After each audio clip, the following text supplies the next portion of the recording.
All right, everyone, welcome to this session of Win-Loss Week. This is the world's largest online event dedicated to win-loss analysis. My name is Spencer Dent, and this event is hosted by Clozd. So before we get started, we want to thank all our partners that have been involved in this. We've had a lot of support from great organizations. Thank you to all of you that have participated and are contributing to make this a big success.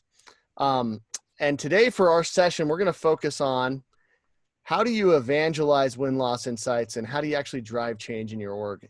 And we have joining us Sanjay Puri, one of my favorite all-time contacts in the win-loss space. So Sanjay is a VP of product marketing at Avalara. He's a senior technology product strategist leader. He's worked with brilliant entrepreneurs. He's also worked in incubators and helping in the venture capital community in the Seattle area.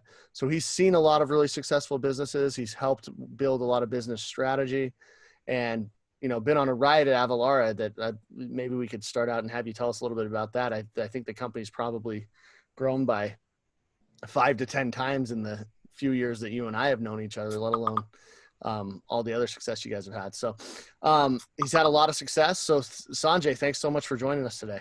You bet. Absolutely. I'm, by the way, very impressed with this guy, Sanjay. Yeah, he's a great guy. He's a great guy. So, I won't embellish it anymore. I want you to tell us about, let's start kind of big picture and give these guys context and give our audience some background about kind of who you are, what Avalara does, and how win-loss fits into it. So tell us about your role at Avalara. What's your remit? What are you responsible for? What kind of has sit in your wheelhouse over the last few years? Yeah, absolutely. So I started with Avalara about 3.5 years ago as VP of product marketing. Avalara was founded in 2004. We are the category leader in sales tax automation. We work with ERPs, invoicing, CRM, e-commerce carts, and all kinds of systems to be able to provide sales tax calculation capabilities for our customers.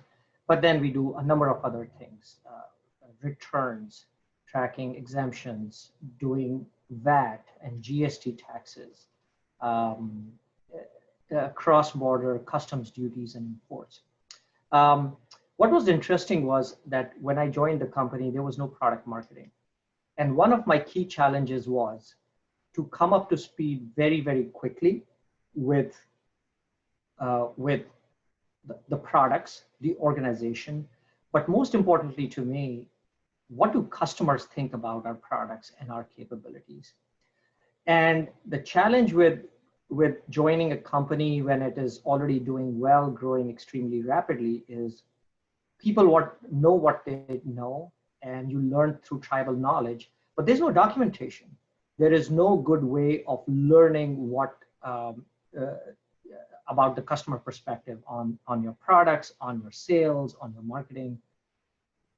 And to me, the best way to do something like that is go talk to customers. Yeah. Interestingly, that's how I ran into Clozd, because what I was doing was I would go into a Salesforce database, pick a customer, call them up, and talk to them about how they decided to pick Avalara as their sales tax automation solution. And as I was doing those interviews and learning to get better at them, I read the blog post from, I don't know if it was you, Spencer, or was it somebody else, but I read the blog post around how to conduct win-loss interviews, and I started using some of those guidelines around doing those win-loss interviews myself. It was less important what those win-loss interviews were about, whether it was win-loss or something else. What was important is I wanted to understand the customer's perspective on what they thought about Avalara. So that was the beginning of my win-loss journey. Got it. Love it. So you started from scratch, actually, which is beautiful. Pretty much. We work with a lot of product marketing managers and a lot of folks in the marketing realm, and product marketing is a very loosely defined role depending upon who you talk to. And so I think you nailed it. When you come into these roles, you need to figure out who's the buyer, what do they want, how do your products line up? Because that's ultimately kind of the core goal to help you drive the go-to-market strategy for the org. So we're focusing one thing that, you know, I should have put this earlier so people could see two versions of your beautiful face. So one thing that we're going to focus on today, right, is how do you evangelize win-loss insights? So you've now been doing this for several years. You've gotten really good organizational buy-in. You have you've been able to drive a lot of impact, and I think that's something that a lot of companies, you know, whether it's win-loss or anything else, how do you actually get people to digest, internalize, act, and change behavior? So, you know, the history here on win-loss, you started doing it. You started out. You began using a third party. How has that approach evolved over time? What are some of the things, you know, as you've gone through this journey over the last several years, before we talk about driving change, what are some of the biggest kind of insights and impact and aha moments you've had doing win-loss? So our win-loss strategy has evolved substantially, and I wouldn't use the term evolved more than we've changed, and I'll explain what the difference is. We have changed our strategy based on how the business has evolved and how the thinking around the business strategy has evolved. When we started off, I just wanted to understand why we're winning or losing deals. So we started off with interviewing a broad cross-section of buyers. A majority, I would say 60-40 wins versus losses. As we started looking at those transcripts and learning about what people were saying, we felt like we could potentially learn more from the losses than from the wins. So we completely flipped our ratio. If you recall, Spencer, we flipped our ratio to, I would say, 70% losses and then 30% wins. We did a few more interviews. And we'll talk separately about how we shared the results inside the company, but we did, especially with the sales teams, because they were one of my primary co-conspirators in this win-loss journey. Then we started to feel a little pressure around the compete stuff, and for any product marketer, honestly, what you'll realize is that sometimes the noise around competition can get pretty high. And so we said, why don't we shift our focus on just competitive wins and losses, not just generic wins and losses. So we evolved that, we changed that to focus on competitive wins and losses. The focus of the company changed slightly more, and then we decided to focus on one competitor for some time. I would say almost 12 months, 9 to 12 months, we focused on just one competitor in all of our wins and losses, primarily losses against them because we wanted to learn. Come beginning of this year, and as we were digging into this data, and by the way, we've been tracking some of this data for some time, what we realized was that the number of deals we actually lose to competition is minuscule compared to the number of deals we lose to status quo. Yep. And that was an insight that led us to say, why not focus on why customers are not picking any sales tax automation products? Not us, not our competitors. Let's focus on addressing the preponderance of the reason why people are not picking automation. So as you can tell, you know, we started down a path. We looked at the data, but we were never hesitant to change. And I feel like that is very important, is don't get stale, run a specific strategy for some time. And as soon as you feel like the results are, that you have a good set of results that you can share with your peers and your management teams inside the company, then move on, get that feedback, because people are going to ask you, hey, what about, you know, switching to competitor Y versus X. So anyway, that's been our journey through the 2.5, 3 years that we've been with Clozd. Yeah, I love it. I love it. And it's actually one of the things that I found the most effective programs have strong leaders at our clients where they're in tune with the business needs, and they're not rigid. They're not overly rigid. What they want to do is they want to make sure they're focusing us, pointing us like a cannon at the problems that they're trying to solve. And so those are always the most effective outcomes, because they do adapt. They do move over time. So you go out, you get these insights against a specific competitor, or against status quo losses where they're saying, hey, we're not going to do anything. We're just going to stick with what we have. So what do you do to drive change? What do you do to share the information? How do you share it? How do you think about engaging the other parties that are involved? How do you think about, how do you really manage through change and help the company evolve? In particular, I think you have a great relationship with sales, it sounds like. So I'd love to hear your advice for other folks on that, because sometimes win-loss can be kind of hard for sales. So Yeah. as it comes to this change management concept, what are the best practices you've learned as a practitioner and a leader in a hyper growth tech company?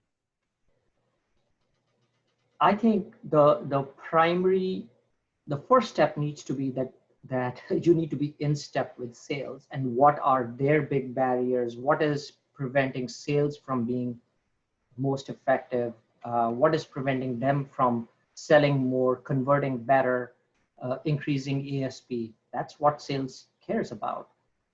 And so building that relationship with sales is just critical, hypercritical. I look at product marketing, just to take a step back, I look at product marketing as a Venn diagram with three primary circles. There's customers, there is product, and then there's sales. So our job is to understand our products, understand what our customers want, and then combine those two insights to provide what sales needs in order to be effective. And this is clearly one of them. But going back to sales, one of the things that we've done right from the start is making sure that sales has access to every single one of those deals, those interviews that are published on a weekly, sometimes more than once a week basis. What I find is that definitely brings up some good discussions every once in a while. People will forward me one of the reports they saw and said, this was pretty interesting. I've been trying to communicate this to my management team, but this kind of bubbles up exactly what we're talking about. I think what does bring, I would say the general tendency for people is to start ignoring some of those, regular win-loss transcripts that are published on an ongoing basis. But what does bring attention back to win-loss is the quarterly reports that you guys, by the way, help us write and publish. So the idea is not just to take that PDF report that you guys help us do on a quarterly basis. What we do is I work with Spencer, you in the past, but then our newer account manager now, to really make sure that those reports actually cater to the specific pieces we had at the beginning of the period around what to do, around what we are trying to prove or disprove. Mm-hmm. And then while those PDF reports are published on the Clozd portal, which by the way is a phenomenal resource, what I do is it's not sufficient to publish those PDF reports on the portal. I will take that quarterly PDF report, I will attach it to an email, but in that email, I will summarize the key areas that I want my exec team, my peers, the broader leadership team at Avalara to focus on. And that, by the way, serves as a great reminder on a quarterly basis that on the one hand, we are focused on some of the key strategic problems for the business, but on the other hand, it also shows product marketing being engaged at that strategic level in some of these important questions for the company.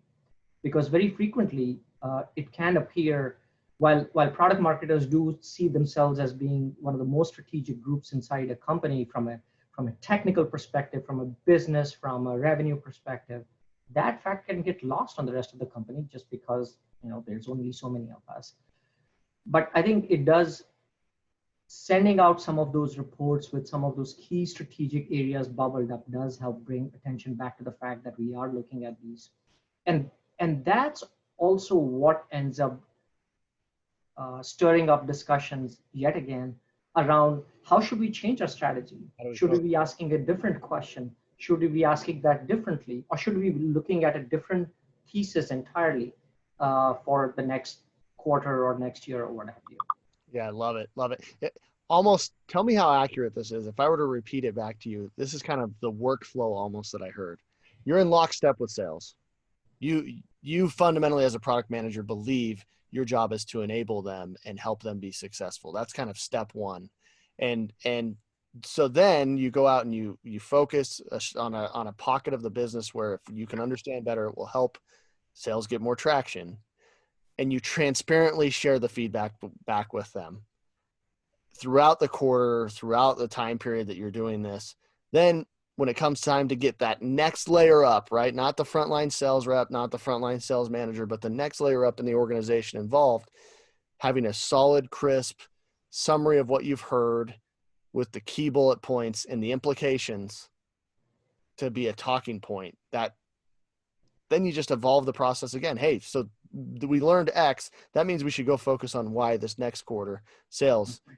Let's talk about why. What do we need to go do to address why? And then you kind of repeat it. Is that yes, a fair kind of assessment? That's well summarized. Beautiful. It's beautiful because it gets everybody kind of rowing in the same direction. One of the things that I love that I think,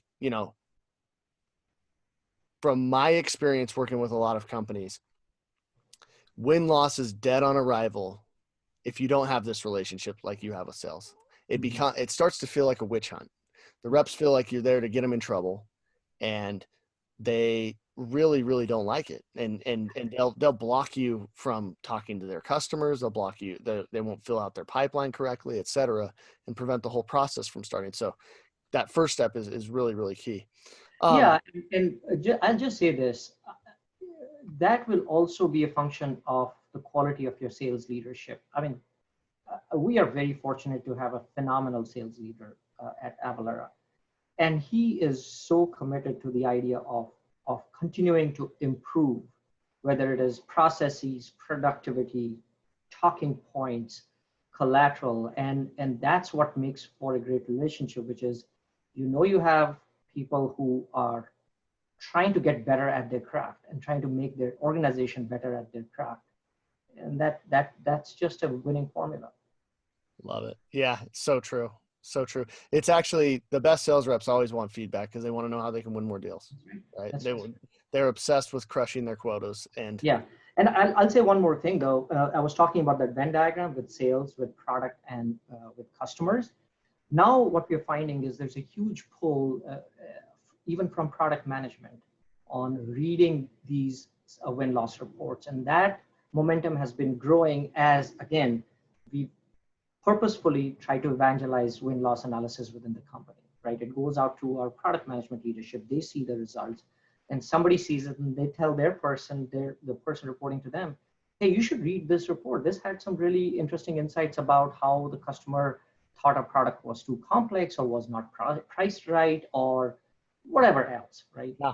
That's super valuable. I love it. And so I love that you went there because I was actually going to ask you this question. The DNA of a sales org is often very different from the DNA of a product org in certain companies, and how you might think about engaging with those different parties may be different. Do you see big differences in how you work with the product org versus how you work with the sales org in this process? Or is it fairly similar? Do you kind of, hey, product team, we think we need to go learn more about XYZ functionality in win-loss. What color can you add there that we should go drill into? Do you see a big difference between those, how you engage with those teams? And do you have any advice for people on how to effectively engage with those teams differently? Yeah, our engagement on at least win-loss has been very different with sales versus product management. I would say until this point, product management has primarily been a consumer of this information. I can totally see a day where they will be strategic drivers along with us as being owners of figuring out where to take this next. So far, our win-loss has been very much focused on more of our outbound processes, our outbound messages around a lot of the outbound stuff. But I can totally see a point where this could go in a different direction, and we're totally open to it. Yeah, it's interesting that we see it's valuable to make sure everybody's in and is getting the output, because one danger zone that you get into is it's isolated to sales and marketing. Product finds out it's going on, but they're also doing something else and they feel like it contradicts and you're stepping on their toes, and et cetera. So at a minimum, at least allowing them to be consumers and involved is super, super valuable. What are some watch outs you'd advise other people that are, you're trying to get cultural engagement, you're trying to get your teams excited about win-loss, you're trying to get change driven into the org? What are some watch outs or some bear traps that you think are likely for people to run into? I think I mentioned one of those, which is getting into this trap of becoming stale in terms of sending out the same set of reports, the same thing quarter over quarter. Mm-hmm. If you are not growing in terms of the insights you're gaining, then your program has gone stale and you've run out of ideas, and that's never a good place to be in. Right. I think the other trap is to not be plugged in either to the strategic drivers for the company or for sales. I think you have to figure out who your focal customer is going to be in this process. For us, it turned out to be sales. It could be product management for a different company, and that's okay.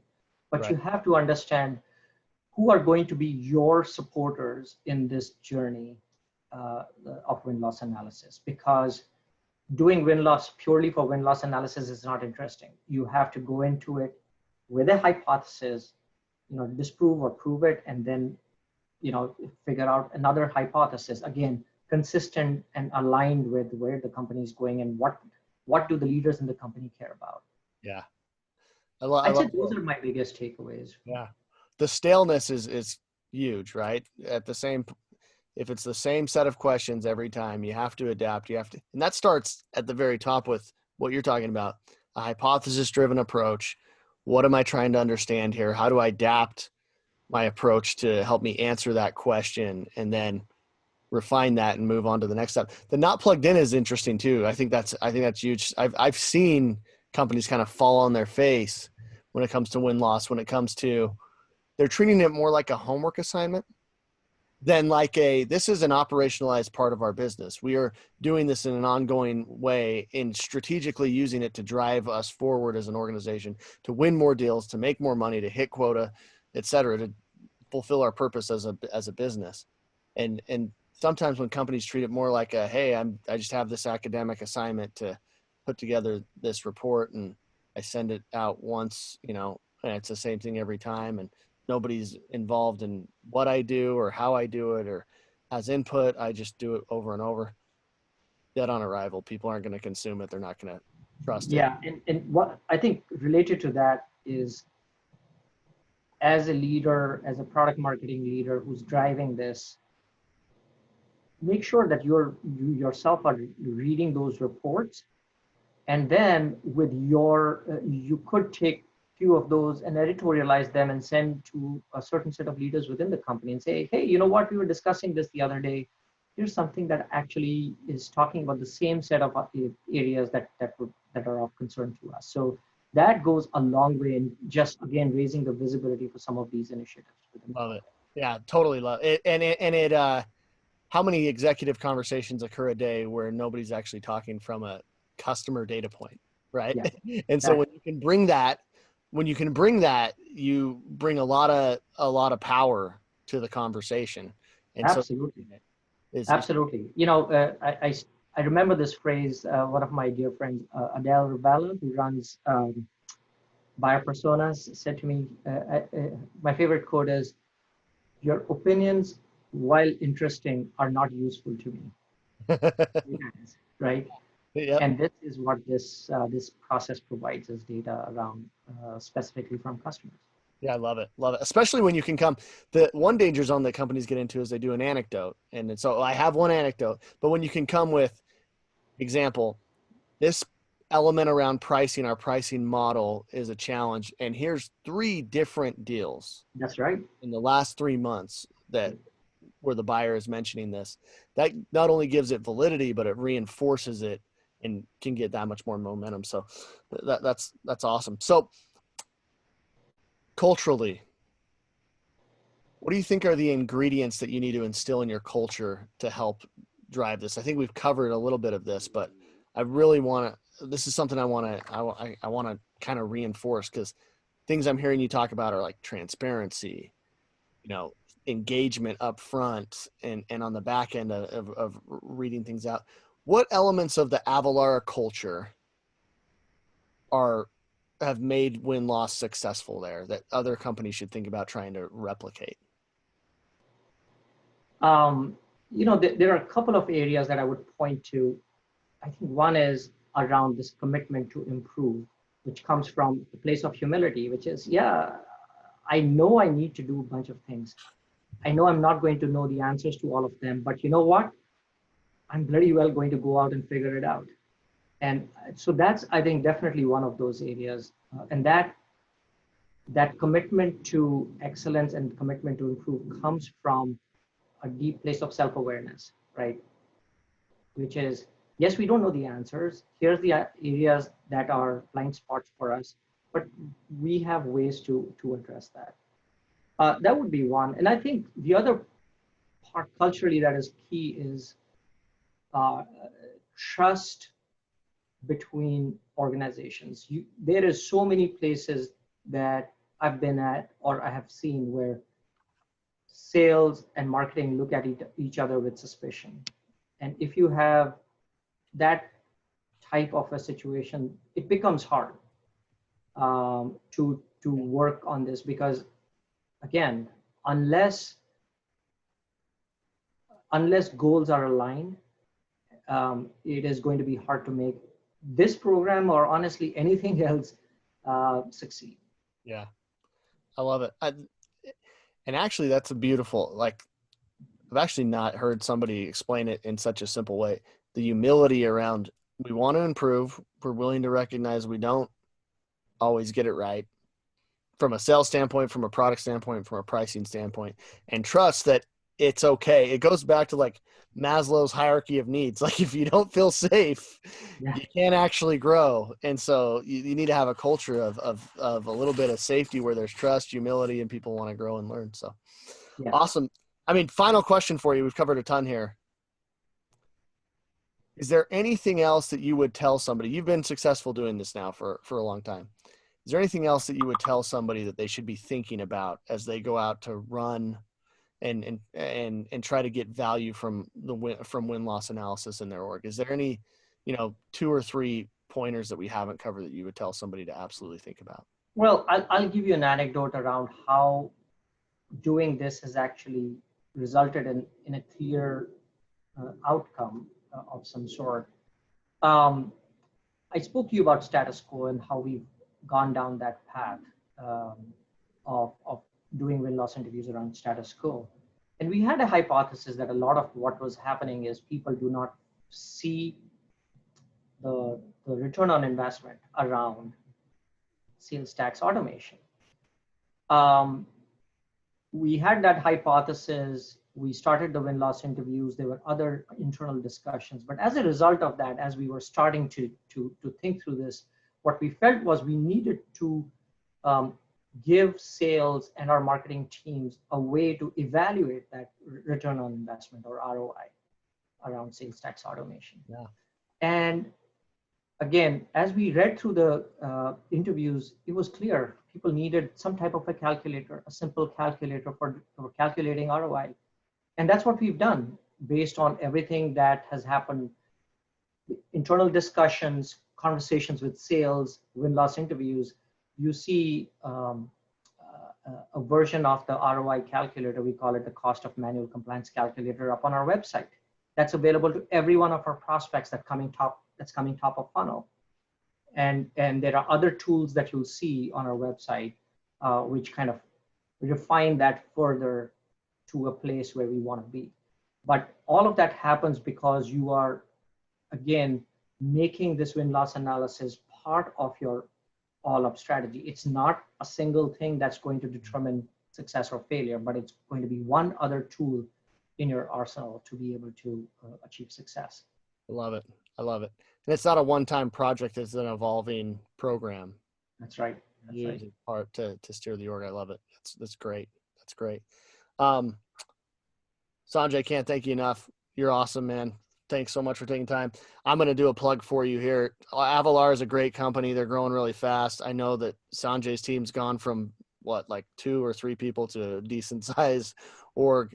And I think you're looking for people. So I'm looking very aggressively for people. So please, product marketers, if you're interested in working for a phenomenally growing company, great culture, amazing leadership, do hit me up.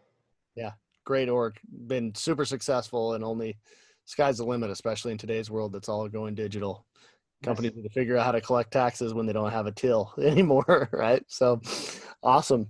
Well, thanks, Sanjay. Appreciate you taking the time. Have a great day, and appreciate everybody joining us for Win Loss Week. Thank you, guys. Bye-bye.